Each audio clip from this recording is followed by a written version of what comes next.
I guess if I was to be asked what is my biggest fear for my daughter, and she has two sons, so I've got two grandsons and my son. When it comes to political correctness, is that they will not know what it meant to be free. To really be able to not have to stop and take a moment to digest and filter what you're about to say without the concern that somebody's going to be offended or that you've done something that is a thought crime. I mean, there's nothing more horrifically ironic than watching all of these science fiction books we read become true. I mean, we thought when we read 1984 and that it was so dystopian that it would never really happen because we'd see it coming and we wouldn't let it happen. Well, it's here. It's here. So that makes me sad. Even kind of within the category of my profession, that they will grow up not knowing that it's okay to laugh at anything you want to. I grew up where you didn't have to stop and check, is it okay to laugh about that? Now, listen, when I grew up, people would make Pollock jokes, or they'd joke about the Italian guy, or Richard Pryor would say, black people do this and white people, and we just laughed because it wasn't mean-spirited. It wasn't demeaning. What we were saying was, we're all different, but you know what? We're really the same. But there are differences, so let's find some funny there. Because what that's going to actually do is unify us. Because I'm giving you permission to sort of take advantage of my idiosyncrasies. I'll get to do yours. And what we're really going to find is we're just humans in the end, and we want the same things. We want a safe place to live, want our kids to be safe, want food on our table, want a roof over our head. We want not to have to worry about getting shot when I walk to the store. We want the same stuff. And these progressives, in their zeal to make everything better, have destroyed that beautiful maturity at being able to laugh at yourself. Because if you can't laugh at yourself, you're a child. You are kindergarten. I mean, I'm about to say this. It's going to sound like I'm being patronizing or being, I don't know, that I'm some ways seeking to be flippant or insult. So take me at my word. I'm a man of my word. What I'm about to say, I mean. Progressivism is literally a political sort of ideology at the level of a 6-year-old. Because that's all they know. You can't joke about them. They take it serious. If they don't like something, they're going to scream and cry until you give them their way. They don't have to be polite. They don't have to be good because they're not mature enough to get there. And people give them their way because they're too young and too infantile and too immature to know how to adjust. So we'll give them what they want. We'll sort of help walk them, but we'll discipline them. But yeah, we love them, and they're just kids, and they don't know any better.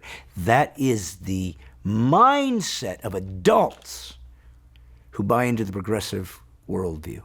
Whatever I desire is my right. That is as childish, as immature. It's embarrassing to think that some adult would choose that as the way they would rule their life. There's no discipline to it. There's no expectation that you're just going to have to suck it up sometimes. There's no expectation that you're going to fail, but don't use that to whine and cry that things aren't fair, but use that as an impetus to be better and to work harder and to find what you are good at and excel at that. They've taken away all the ideas that culture and time and tradition and history and God has given humans to get good at something. Take your lumps, take your failures, and learn from them and use them to get better. They've removed all that. They have no way to grow up because everything that was designed to teach them how to become adults has been stripped away. You don't have to compete because everybody wins. You don't have to learn to be grateful for what you have, even though he has more, because maybe they earned it.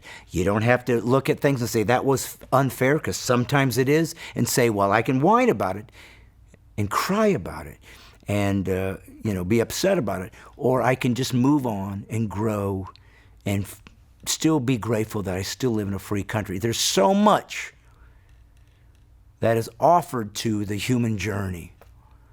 To really come on the other side of your growth as an adult and look back and say, yeah, that was hard, but it was worth it. I mean, I'm glad I learned those things. They've stolen all that. We're building empty shells of people. And that's what progressivism is. It's a parasite. It cannot survive on its own because it has no values and no ideas that work. It finds a healthy host, capitalism, sucks everything out of it. So there's nothing left but a shell, so it gives the illusion it's still working. They think they can then inculcate their ideas into this, and it will still pan out. The proof is in those who run away from states run by liberals that have destroyed it, overtaxed them. They're fleeing those places over the principles and the ideas that they agreed with. They're coming to places where conservative values have created it affordable and great place to live. And they take advantage of those ideas. And then you know what they do? They don't learn. They don't say, maybe we should adapt to what these guys have done. They try to say, now that we found the healthy host, we're going to throw our values right back in there and think it's going to keep working. And it won't.